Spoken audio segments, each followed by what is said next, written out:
Hello, my name is Will, and I'm going to be making a walk cycle tutorial animation in Source FilmMaker, and I'm going to be using 24 FPS for this just because it's standard for most TV and animation. And I'm just going to quickly resize the shot here just to make it easy to work with, and then I will go into the graph editor and I'm going to change the key mode from spline to stepped. Next, what I'm going to do is I'm going to import the scout by right-clicking in the animation set editor, going up to create animation set for new model, and in the filter HWM\scout. Click that, open, chuck him in there, there he is. If you can't find him, you can just click up here, or you can look around the map, click up here, press F, and it will focus in on him. So I'm going to click the body here, click the root transform, and then in the procedurals I'm just going to drag the default, and what that will do is that will put the root of the scout to the center of the map. In this case, since it's stage, it's right dead in the center, which is good for us. I'll move him back to about where I want him to start his walk for the first pose. Then what I'm going to do is I'm going to change his rig from a FK to an IK, and what the difference is that an FK means forward kinematics, and that means that each bone controls its children. So his collar controls his upper arm. As you can see, all of these bones down here are the children of the bone above it. So the lower arm, its children are the hands. Its parent is the upper arm. Pelvis, everything is a child of the pelvis. And this is good for some things. We are actually going to be using an FK just for the arms and an IK for everything else. So what we'll do is we'll right click the scout in the animation set editor, go down to rig and click rig biped simple, and now he has an IK rig, and IK is inverse kinematics, and so that means it's basically the opposite. Well, it's not exactly the opposite, but the children can control the parents.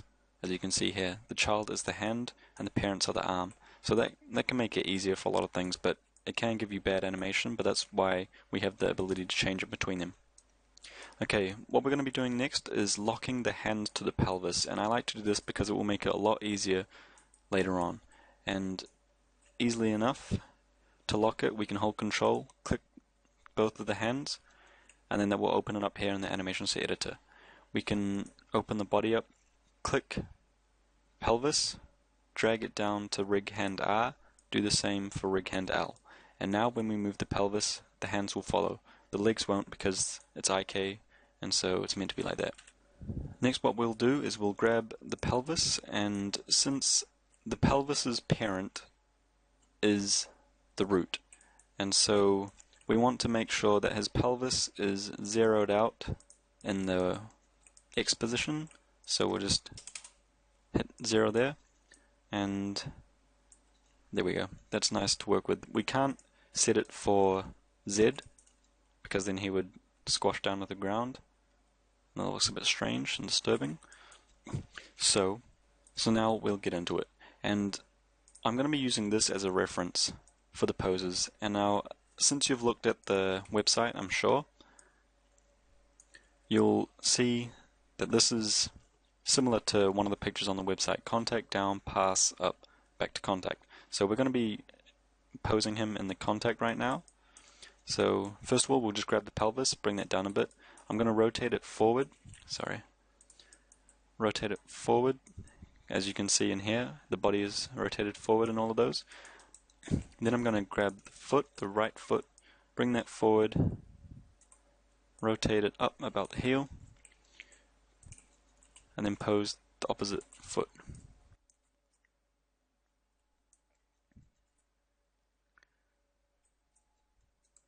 You don't want the steps to be too big because this is going to be quite a slow stroll. I'm going to be doing 4 frames between each pose. So it's the same as this, except I'm starting on frame 0, as you can see down here at the bottom of the playhead. So mine will be 0, 4, 8, 12. And so this will be quite a slow stroll. So I don't want the steps to be too big.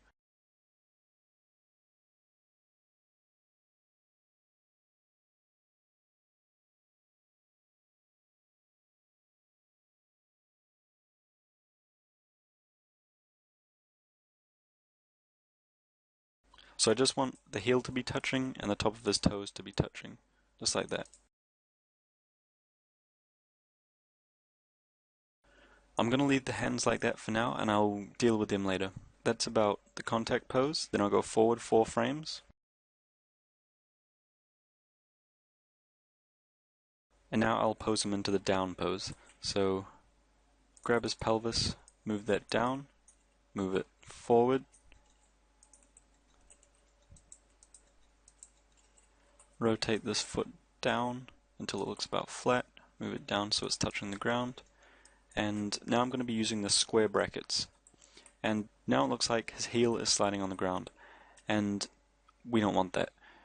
So we're going to move his heel forward to make it look like he's touching it there, but when he actually steps on the ground, it's not the pivot point at the moment. I'll just give you an example.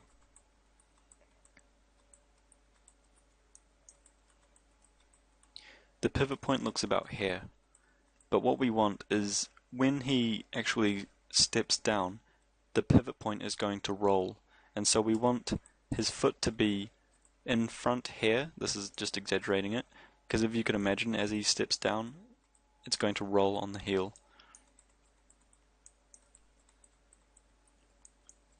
So that's looking a bit better there. I'll come back to the left foot, press F to focus in, rotate that about the heel, lift it up so his toes are just touching, and I'll do the same thing with the square brackets.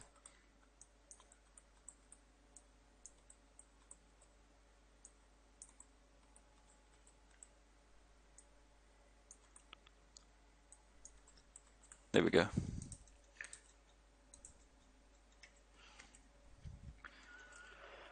Next, I'll go forward 4 frames to the 8th frame, and I will put him in the pass position. So to get an idea of how much further I need to move him forward again, I can look at the distance between the very first contact and then the next down. So I can see that this one was at 0, that one is at 5.8. I'm just going to chuck that to 5 just to round it off, and then I know that the next one has to be 10. So it was already close to it.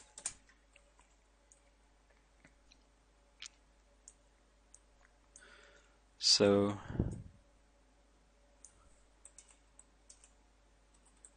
there we go. Now I need to grab his left foot, bring it up, bend his ankle a bit. Going to move his pelvis up a bit more.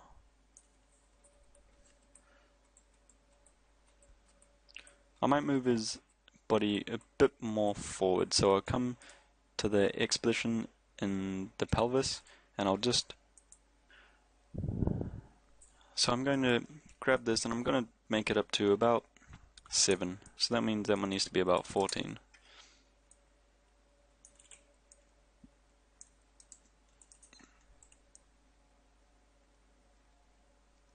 There we go. And next is the up position. So forward 4 frames, up to the 12th frame, bring them forward again, chuck that since that was 14, 21, step those out, bring his left foot forward into the correct pose. Make sure it doesn't go any higher because it doesn't need to unless you're trying to make a march. We can adjust this foot, tilting it forward a bit. Doing the same technique to make sure this foot looks like it's moving on the ground correctly. There we go, that's a bit better. Going forward 4 frames again, so up to 16. Giving the pelvis, and we'll chuck another keyframe in, and we'll go up to 28. So all of these are increments of 7. That's why it looks so steady. So now we're doing next contact, since it was up, I'm going to move his pelvis up appropriately.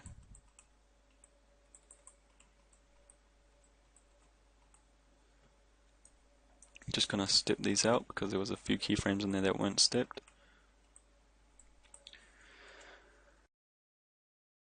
This is the next contact, so with this I can see the pelvis position Z. I can match this contact to that keyframe there, this keyframe to that keyframe, because I know that the very first pose was contact. So I can get that. I'm just going to put that to 45 to round it off, copy it, and paste it in there. I could have also copied that keyframe, moved the playhead, and then pasted it there. Same thing. So now I'm up to the next contact.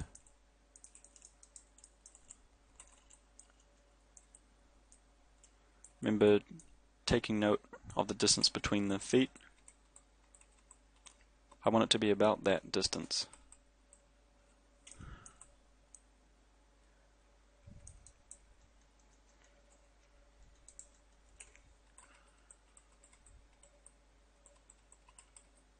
There we go, that's looking pretty good.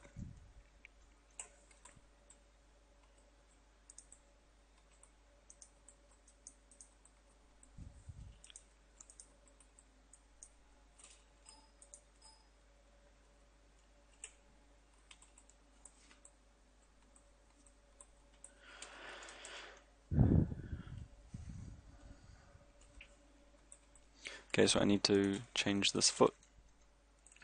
Chuck in some keyframes there. Rotate the foot a bit more. I'm going to be leaving the toes just for now, and I might tweak that in the second part. Second tutorial. There we go, that's looking good.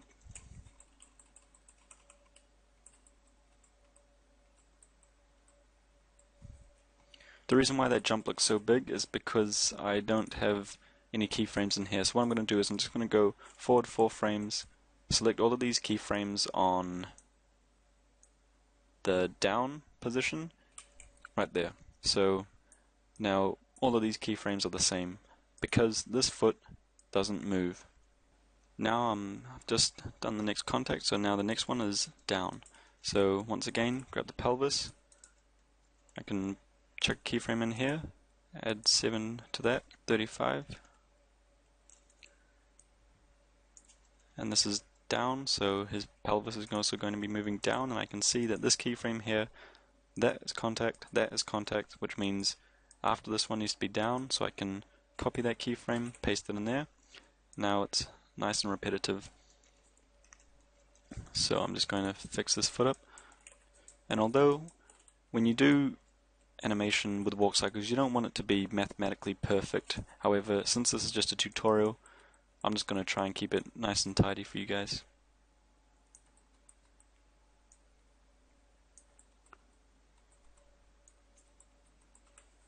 Sweet.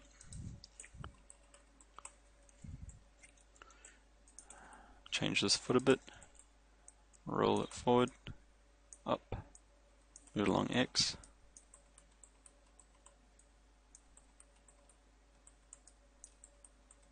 There we go.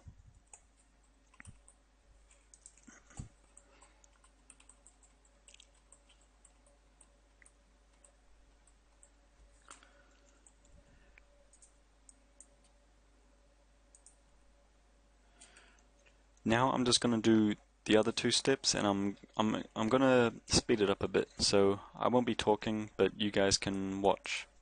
Actually, I'll just show you this. If you want to add an increment, or if you want to add a number to a value in the keyframe, what you can type is plus equals value, and that will get the value that it already was and add whatever you want. So plus equals 7 is going to add 7. Or you could also times, minus, anything like that. You can do quite a few equations in there. And now I'll get on with it.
Okay, so now that I've done 3 steps, I'm going to stop there and I'm going to just do some rough fine tuning. I'm going to actually make a whole nother tutorial on really fine tuning and balance and all that kind of stuff, but just to end this tutorial, I'm going to just do a little bit. So I'm just going to select everything and I'm going to set it all to spline tangents. So that I selected the scout in the animation set editor, selected all the keyframes and set it to spline tangents. So now that you can see he's walking, but he looks a bit strange, especially his feet. If you can see the back foot there, how it's sliding, kind of slides in the ground there. So to fix that, we're going to come select that whole foot and select the 2 keyframes, well, the keyframes either side of where it's sliding. Then we're going to select all the handles in between and set that to linear tangents. So now his foot isn't sliding anymore, and we're going to do that to all instances where the feet slide. So that one looks fine. However, you can see here, when this foot is meant to be still, it's still moving, and that is because we splined the tangents. So let's see, rotation, as you can see here, this is meant to be still, but since we splined the tangents, it gets the information from wherever this key point is and this key point, and it will kind of average the curve out. So to fix that, select both of these, select the handles and flatten tangents, and it still looks like it's moving. That's because we need to do it to all of them. So click the foot in between the 2 keyframes where the foot's meant to be still, select all the handles and flatten. There we go.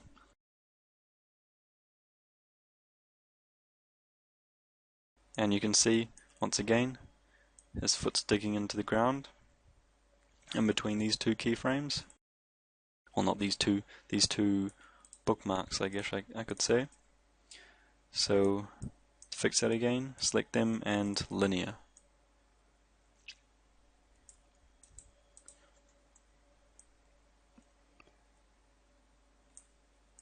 Stop this one from moving around. Select both sides of the keyframes, handles, flatten. There we go.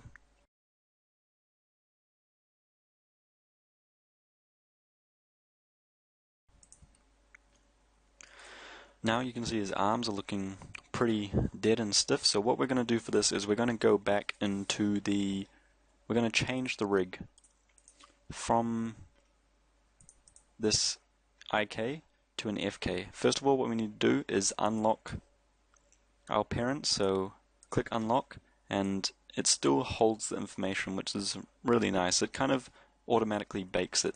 So if I click the hand, you can see now it has the curves. Even though it has no keyframes, it still holds all that information. So what we're going to do is right click the scout, rig, detach rig, and rig biped scout. So we're detaching the IK rig. And just to make it easier, all of this unknown, we can, oh well, it already has, I did that before, you can untick the selectable, so when you come to select them, when you hold control, it doesn't come up with all those little extra dots. So we're going to come here, we're going to use our reference again, contact. You can see when you do this, the arms will oppose the legs. So if the right foot is in front, the right hand will be behind. And if the right foot is in front, the left hand will be in front. So just even if I don't look at that, I can get a rough idea of where the hands need to be now that I've already done the legs, just by looking at the matching legs. So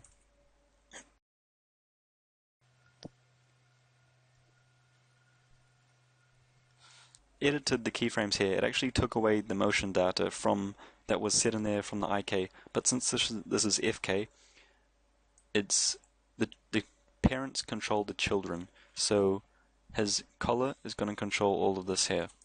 So that's why it's moving along with it still. So I'm just going to set this up, and remember I can look at this arm and match it to the back leg. So I'm just going to move his arm in a bit there, do the same with that arm. Just for time, I might just do one arm, and then I'm sure that you guys can figure out how to do the other arm.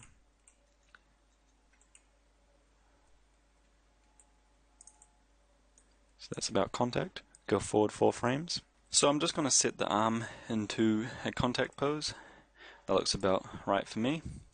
And then I'll go forward 4 frames and set it into the down pose. So for this, I'm going to rotate the collarbone a bit back, move his arm just a bit more. Don't go too far though, because it looks a bit painful. We don't want to hurt him.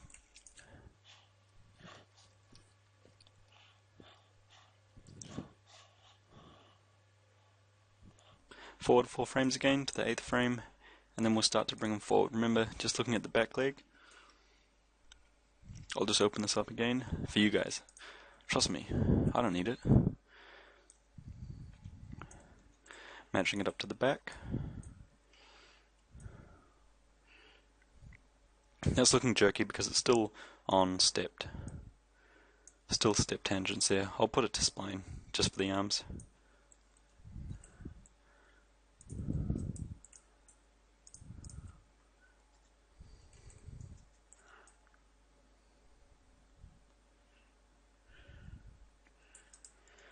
Forward 8 frame, forward 4 frames again.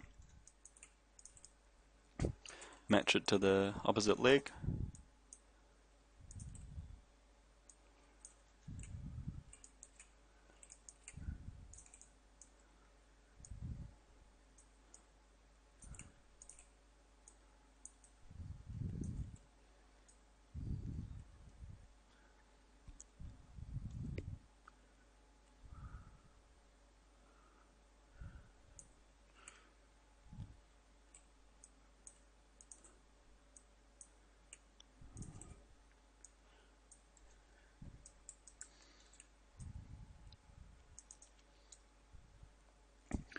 Forward 4 frames again. I'm just gonna do a really small tweak for this one, because it's not gonna move very far.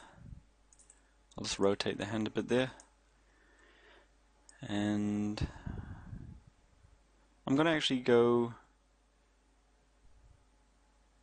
so 4, 8, I'm gonna go to 32nd frame, so that is about the contact, the last contact that I did, and I'm just going to show you why I like doing the arms in FK.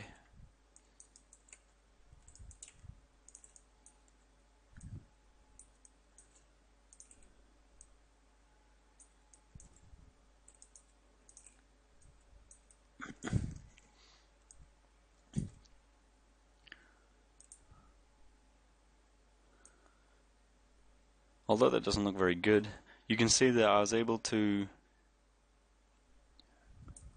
do a big movement just there with the arms, and there's a little jerk there that's not looking very good. So to fix that up,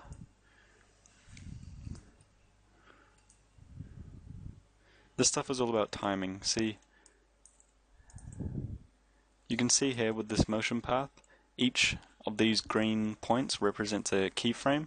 So if I flick through here with the arrow keys, you can see it's jumping from those, and the time is consistent. So the bigger the gap, the faster the hand is moving. It's moving more of a distance in the same amount of time that these are. So that's moving a small amount of distance in the same amount of time.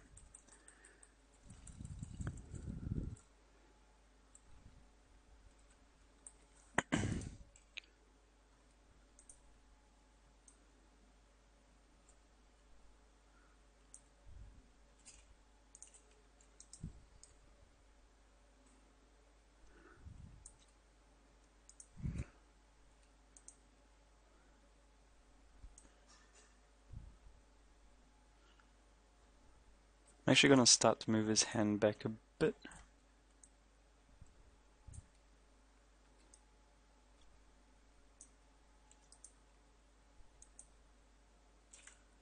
I'm going to take away that jerk just there. So they're at 20, and I'm going to move them to 24.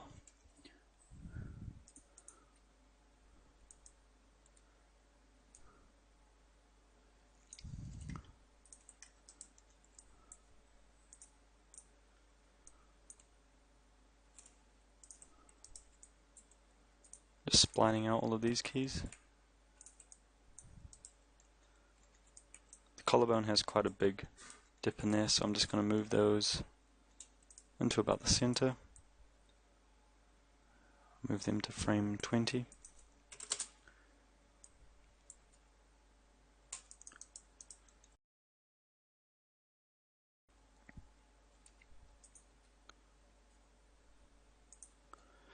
And you can see here, although the arm doesn't look very good yet, I'm kind of running out of time here, and I will attend to that in the next tutorial, where I will be fine-tuning this, doing a lot more tweaks and giving it a lot more character, basically. Remember, please like if you like this, and subscribe, because I'm pretty sure I'm going to be making more tutorials. And please leave comments, tell me what I should do better, and if you need help, let me know, because there is a good chance that I might make this tutorial again even better. So please leave comments, tell me what you think, and if you liked it, then please share it. Thank you.